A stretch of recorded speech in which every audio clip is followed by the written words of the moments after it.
Hey guys, it's Eric with Scotland Marketing, and in today's tip I wanted to cover what to do when you have an active opportunity with a canceled contract. So what I mean with that is, let's say of course you're working with a buyer and you have gone in and submitted an offer, created an opportunity, put all the paperwork in there that you needed signed to submit the offer, and the offer A didn't get approved or didn't, for whatever reason the offer fell through.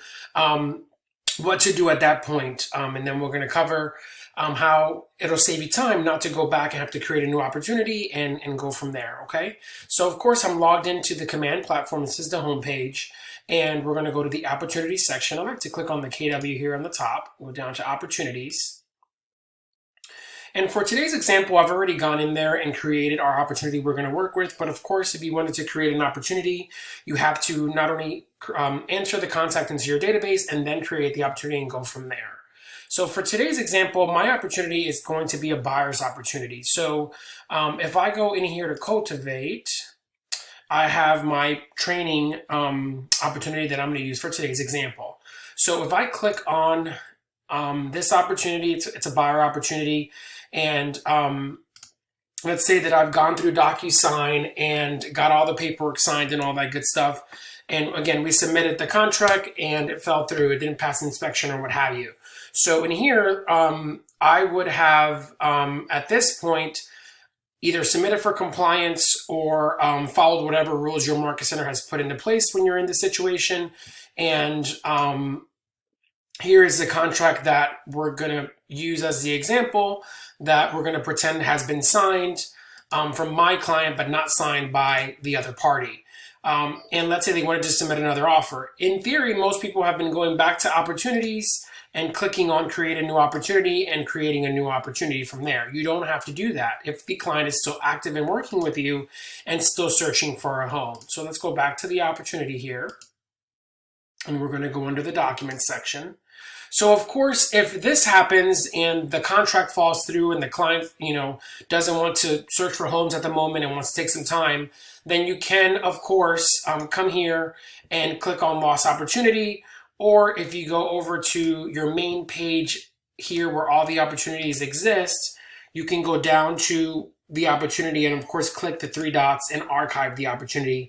If it's a dead deal, you're no longer working with that person for now and you're going to move on. But if you're still working with the client, which of course happens, usually buyers take a couple contracts to finally get under contract, you're going to go back under your document section. And the cool thing is here on the left-hand side under residential, you have the folders that your office has created for you. So of course, this section will look different for each person. So if your section doesn't look like this, don't freak out.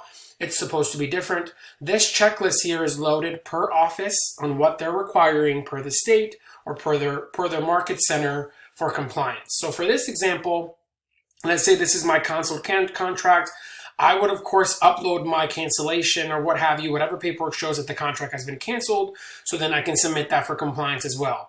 But let's say that I have, my buyer has now moved on to another property and they want to submit a new offer. They want to get that stuff. And of course, once it gets submitted and executed, I'd have to submit it for compliance. Here under custom folders, these custom folders, you can create them, and we'll just call this paperwork for this example. You don't want to use these for compliance. These are for you to keep track of your own paperwork or, miscellaneous things that you wanted to keep attached to this loop that may or may not be required from your office for compliance. So for instance, if you have title paperwork or survey, what have you, you want to keep it all in one place, these are what these folders are meant for. They're not meant for you to submit to the office, okay? So if you see here with the under contract, I have a submit to MC, which is submit to market center to the office. If I go here to the paperwork folder that I just created, I don't have that option. So if you put paperwork here that's meant for compliance, you're never going to be able to submit it, and your office is going to have a little bit of difficulty finding it. So make sure you always use folders up here.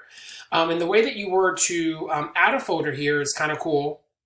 So of course, if this is a dead deal, you just submit your cancellation to your office, they'd close it out, and you'd move forward. But if you click here where it says under contract, you're going to get the option of adding a new version of what is that under contract folder.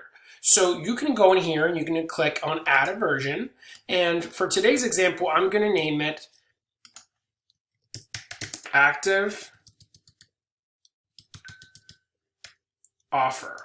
And the reason I'm going to do that is because I don't want to name it just under contract or active under contract, because I want my office to know that I have a new active offer. Okay, so you can name it whatever you like, whatever makes sense for you, but I'm going to name it active offer because that's what we're working with. So I'm going to go in here, create my folder, and then you're going to see that it's still the under contract folder. So it doesn't add a folder on this side. What it's going to do is it's going to give you the ability to go back and forth from what is your old folder over to the new folder.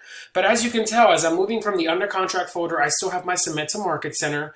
And I still have, if I go over to the active offer, I still have what is the submit to Market Center. And that, of course, will turn green once I've uploaded paperwork. So let's go ahead and upload an example contract. So we're going to go to the purchase and sale agreement. I'm going to click add a folder. I'm going to do manual because I'm not going to upload from DocuSign or anything. I'm going to upload an example that I have on my computer.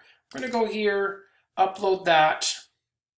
And then once I click assign, that's now in my folder, and now my submit to Market Center is green and I can continue to do that. So this is a way of working with an opportunity with an active client that may have one or two contracts fall through, and you still want to make sure that you're keeping up with compliance and keeping up with everything, and you don't want to have to go back and create a new opportunity every single time.